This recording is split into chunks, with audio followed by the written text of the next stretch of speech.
first email in that sequence generated $319,000 in about a year and a half. Wow. Yeah, and then the evergreen funnel about $500,000, which is really cool because I have an email marketing and deliverability expert on here today, which is super exciting because when I got into digital marketing, that was one of the first things I learned about was about email marketing. But what I found out and found really interesting is a lot of people don't talk about deliverability. Everybody's so obsessed with getting emails and sending out a tons of emails, but do you even know if they really deliver? See, that's the real question. Because if you're not optimizing on that, then you don't know if you're wasting money on leads, money on time, effort on your creatives, and you might have the wrong data, and you might have winning email copy, but you're just not delivering. So this is going to be a really impactful episode. I brought Melissa Esmeralda on here. I'm super excited to get into this. How are you doing today? I'm great, and thank you so much for having me. I'm really excited to talk about all this nerdy email stuff with you. Not a problem. I'm super excited to have you on here. So hey, how about you introduce yourself? Tell us a little bit about what you do and what you do for your clients. Yeah, so I'm Melissa Esmeralda. I'm an email and funnel strategist, deliverability expert, and founder of MUO Marketing Group. Essentially, I create custom sales systems for my clients, primarily through email marketing, but also through everything else in the funnel. So sales pages, landing pages, ads, etc., and to help keep your emails out of spam. Because as we'll talk about, it doesn't matter if you have the best friend emails in the world that your audience actually really likes. If they're not landing in the inbox, you're not going to make any money. Exactly. And for those who just don't understand exactly deliverability, right? Let's break that down. Like when you say deliverability expert, tell us a little bit about what that looks like. Deliverability is the ability of your emails to land in the inbox. The whole goal of deliverability being stricter now is to reduce spam, just because it's really easy to just crank out a bunch of emails now. So now Google, Yahoo, and Microsoft, they made some pretty big changes over the last couple of years to help reduce spam. So now business owners have to work a little bit harder to make sure they're sending high quality things, their tech stack is working correctly, but also the people on their list are actually want to receive their emails, because it also needs to be really easy for people to unsubscribe from you too. That's an interesting part, because I even in our email, sometimes people message us, just saying if they're not interested, we always have something that let us know if you want to unsubscribe. But I wonder sometimes why the button's not there. So obviously something's not set up correctly. Are you somebody who would be able to even set that up in different, email marketing platforms? And for those who are listening in, maybe you guys mostly know about MailChimp or Kit, but there's so many different tools, right? There's tools for even cold email outreach versus warm outreach, or even just people that already opted into your system. Could you walk people down through the difference between maybe the cold email outreach versus, people that are already opted in, like to your newsletter or to an app's website or to a direct to consumer's website? I primarily work with clients who already have their own email list. So they've grown that either through ads, organically, through events, etc. Those are the people I really love working with because they're already pretty warm. They've opted into receiving emails from you. With a cold list, it can be, the metrics are going to look totally different. Right. Understandably so. Right. Yeah, because these people, they might not know who you are. I know that there are some pretty strict parameters between buying lists and how you obtain those leads. So you do have to be really mindful in how you're reaching out to them, still making it really easy for them to unsubscribe, because there's a lot higher chance that someone is going to report you to spam, and that's really going to kill your deliverability. Right. Again, these dashboards like on Kit, Klaviyo, MailChimp, all those things, the spam rate is going to say 0 even if your emails are going to spam. The only reason that number goes up is because people are actually manually going to report you manually to spam. So that's why another aspect why deliverability is so important. The strategy is going to look a little bit different versus a cold audience versus a warm audience. But at the end of the day, of course, opens are great and clicks are also great. But any type of action, like a reply, someone forwarding an email, or even better, buying the offer that you're selling them, those are the metrics that these platforms really love. And that's going to help with sending your emails consistently to the inbox rather than to spam. So that's, first of all, thank you so much for breaking this down, because I think people are going to really get a lot of value out of this episode, and wouldn't be surprised if people even reached out to you after this. So, which gets me into like, how did you even land into this space, going all in on email funnels? I was very, very fortunate Mm, that the first thing that I ventured away from my career, which is copywriting, was something that I ended up really enjoying. So, because I didn't have any experience, I just kind of had to get whatever experience I could because I right, initially wanted to work at an agency, but nobody would hire me because I had no experience. So, right, over time, I realized that like I really liked email marketing because yes, it can feel overwhelming for a lot of clients because there are a lot of different pieces to it. But to me, it feels kind of like a puzzle that I'm continuing to continuously seeing like a little bit clearer each time because there are a lot of different components to it. Eventually, once I got more experience, and I was like, oh, you know what? I actually don't agree with a lot of the funnel advice I see out there. So that's when right. I kind of started really honing in on that. Like a lot of the advice that you're seeing is pretty generic, but you need something that's really tailored to your specific business and your specific audience. I have to mention, the topic of AI, right? And now people love to add these skills, .md files for, act like you're a copywriter for this, and this. Like, but how do you really feel about the usage of AI when it comes to email marketing? Like, have you found usefulness in this for yourself? Has it helped you with your own systems and processes? Or do you think overall it kind of has made things more messier and less intentional? It is helpful in some senses, and like I do think it is helpful for some business owners that maybe they can't hire a copywriter yet to have maybe like Right. a custom GPT as long as it really does align like with their brand values and stuff. But my personal prediction is that like I know that 100% AI generated content has not gone well on social media. I think the same thing is going to happen with email marketing because now people are going to think, oh, okay, well I can just send 5 emails a week or a day or whatever. But if nobody's opening or engaging with your content, that's going to affect your deliverability. So, Can you walk us through maybe one of your case studies where email marketing, helped one of your clients pretty well? oh yeah, absolutely. I actually created a private podcast like case study about this, but I worked Mhm. with a client a couple of years ago who they had actually hired someone from Upwork to Mhm. create a welcome email sequence, a post checkout sequence, an abandoned cart sequence, and they created it all like as an image. So like they couldn't edit anything. When they asked for edits, they just got ghosted. So Wow. I came in and just kind of rebuilt everything for them. And because they're an e-com company, and my strategy was to treat it more almost like a personal brand because they had a really strong social media presence. And they Right. really didn't utilize their email list a whole lot. Like eventually they started sending out a newsletter and stuff, but I know the first email in that sequence generated $319,000 in about a year and a half. Wow. Yeah, and then the evergreen funnel about a $500,000, which is really cool because it's like you can't always like measure that. Like you have to give things a little bit of time. So that Of was really course. cool when I talked to them afterwards. And I'm like, oh yeah, thank you so much because like Now, I know as we're recording right now, it's the end of July, but I know during like Black Friday and stuff, that's a great time, for maybe the e-commerce platforms or online platforms to do well. But do you think people like how early in advance should people start planning out their email marketing campaigns for the holidays? I like to start that stuff sometime in the summer, probably like around like this time of year. I am doing that one of my clients. Like Mm, we're just kind of outlining on the fall campaigns, potentially doing something for Black Friday, just because Black Friday emails, they're usually more than one email a day. So again, right. it's not like you're writing like one newsletter. Right. It's quite a lot of work. So just make sure you plan everything out. And if you do have a Black Friday sale, but then also say like an end of year sale, make sure they're different enough that people don't think like, oh, well, if they're gonna do this next year, like I'm just gonna wait till next year. Just make sure that you really highlighting like why they should buy now, why it's important, why you're having this exclusive sale, for example. So not every single sale feels exactly the same. Honestly, I know as someone who even worked at an e-commerce agency, sometimes you have those clients who want to come rush you last minute, right? How do you deal with those kind of clients that have unrealistic expectations? Yeah, that is not a fun situation to be in. And like, I think it generally doesn't come from them trying to overwhelm you. I think they're just so Yes. excited. I have a call with them or just like send them like a voice note or something just to just calmly explain to them, like, I completely understand where you're coming from.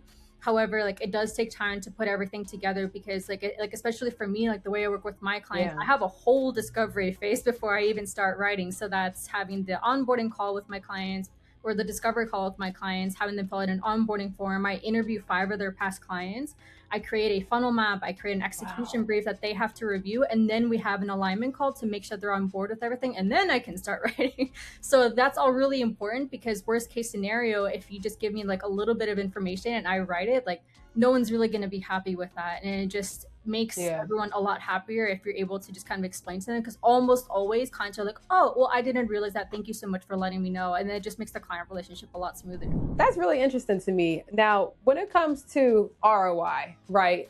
You don't have to say your service price, but often, if let's say the service is a couple grand, right? Just to engage with. Do you often feel like email marketing is something that people sleep on and they just go straight for ads and these other funnels, into their websites and such?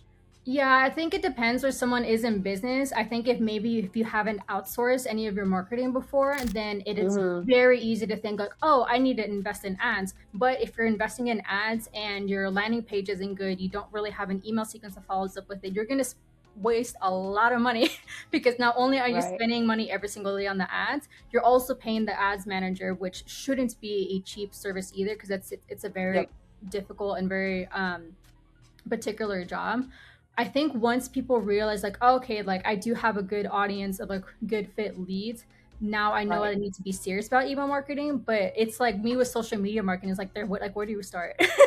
Right. There's so many things you need to do. And I think as long as you have a list of people who do want to hear from you, that's a really great start. That's a good point. Now, when it comes to the evergreen content, right, and even other ways of re-engagement, like something I was telling my developer earlier was like, I think that we need to figure out a way to re-engage the people on our app that have canceled, either the free trials or even canceled the subscription. So we don't want to just lose the customer, once they like downgrade. We still want them to at least book a creator because we can still make a transaction fee. So we want to keep people engaged. I think that a lot of startup founders and even direct to consumer founders, e-commerce shops, etc., I think they really don't understand the re-engagement side of things. Can you walk people through what a re-engagement campaign could even look like? Yeah, that's another great question. You're giving me all the great questions today. I love it.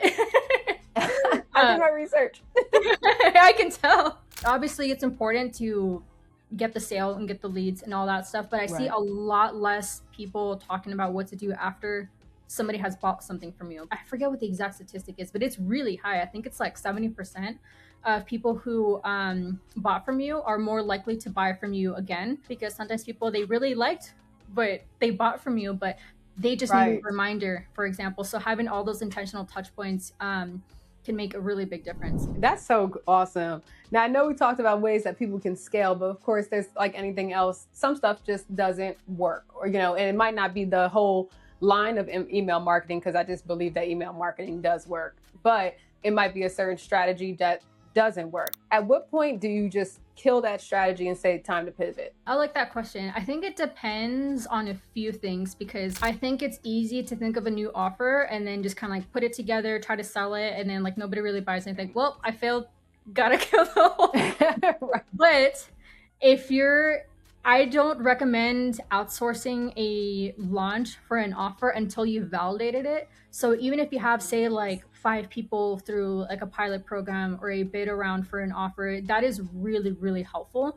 And if you let people know, like, hey, like having this new offer at a discounted rate, can you please give me any constructive feedback Right. throughout the entire process, that can help refine your offer. So by the time you are ready to launch, that's going to make a really big difference, because you have social proof, you have a refined offer that's also been proven, so you know people that there's a market for it. So taking a look at all those things can make a really big difference, because I honestly think that building the right community and the right audience for your business is a lot harder than than selling the offer itself, because that can take a lot of Right. time. How should people segment their list? We segment just on the basic level, who signs up as a creator, who signs up as a brand. And we're learning more about segmentations, like even down to certain touch points. But ultimately, maybe in your space, especially with the online brands, like how should they maybe even go about segmentation, even on a beginner level?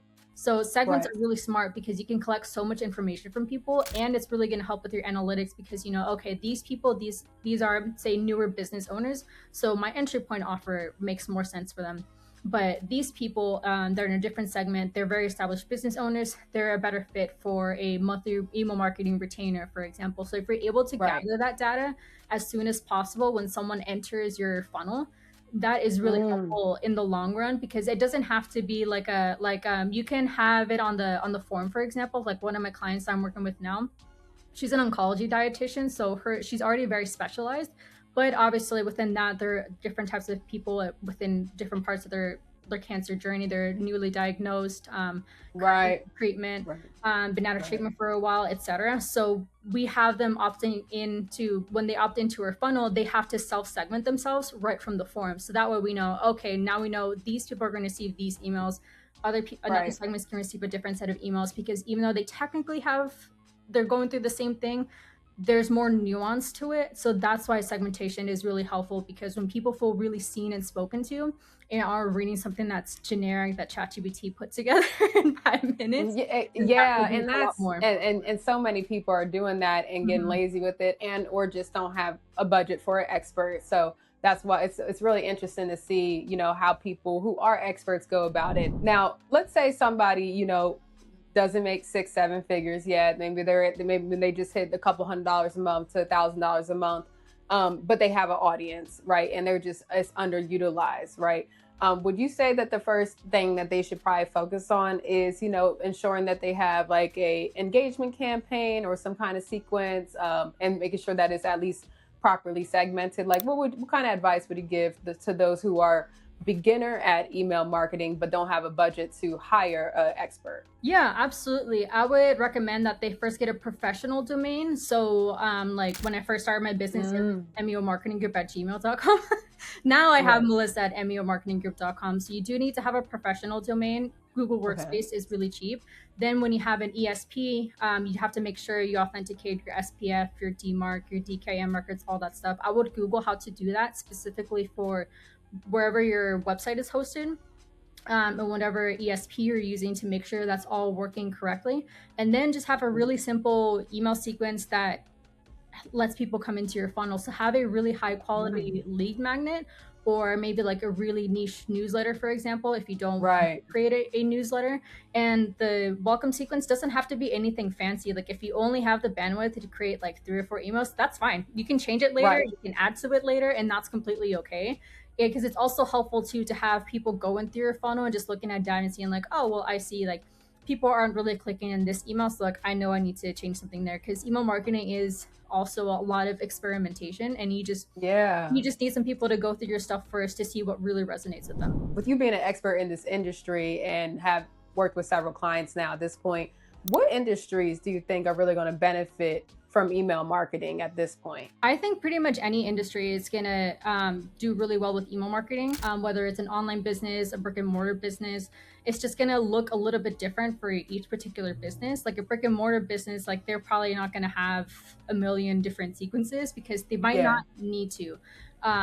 Because like with email, there's just so much room for creativity and experimentation Right. that I think is really, really fun. Like I can't think of any industry that can't use email marketing in some way, even if it's a very specialized industry. Like I know attorneys have to be Right. very particular about the language they use, but they absolutely can benefit from email marketing too. Thank you so much. Honestly, I've learned a lot. I'm hoping that people really listen to this and take note, and also reach out to you, especially if they have the budget to add you into their into this, because I think that email marketing is well slept on. I see a lot of people focusing more on, the organic content and UGC influencers ads, but not really retaining people and engaging them, even us, who's a startup. So great to have you on. Where can people follow you? If you do want to hear more from me, you can check out my website at meomarketinggroup.com, or if you want to download my private podcast, it's at meomarketinggroup.com/private podcast. And we will definitely link that as well, so that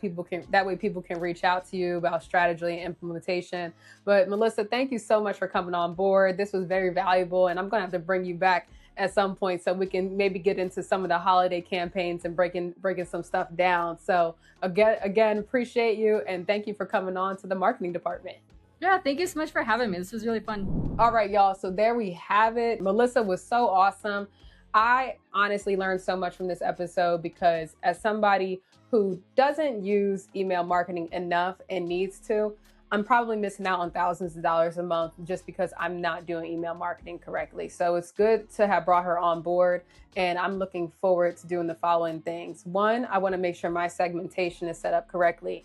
Right now, Gem Social has creators and brands set up, but we want to add more touch points where we can track people what they're doing by the events in our app or the events on our website. Number two would be proper sequencing and making sure that we use evergreen content. There's content like such as our weekly opportunities that we could automate, pulling in some of the data from our app and just have it go through our email marketing system. We also want to make sure that we run more sales on the subscriptions. At times we have had promo codes available and just never even sent out the sale because we just simply didn't do something that might take 30 minutes to set up, right? We also need to experiment with more event-based notifications. When people are looking for certain opportunities, let's say as a UGC creator, then we want to send them out the UGC opportunities. If people are looking for ambassador opportunities, affiliate, etc., we want to just get people more engaged. People focus so much on getting the site clicks, the visits, the impressions, and even the signups. But a lot of people don't figure out how to keep the audience engaged. So having Melissa on was very, very special to me. I know I have some key takeaways. I hope you guys really start implementing email marketing more. Please reach out to Melissa if you have any questions or if you even want to hire her so that way she can help make you guys even more money with your website and service. And I look forward to bringing her on in the future because when the holidays come, I think that we should talk about doing some proper strategies during that time. So great having you guys listening in, and I'll talk to you guys again soon.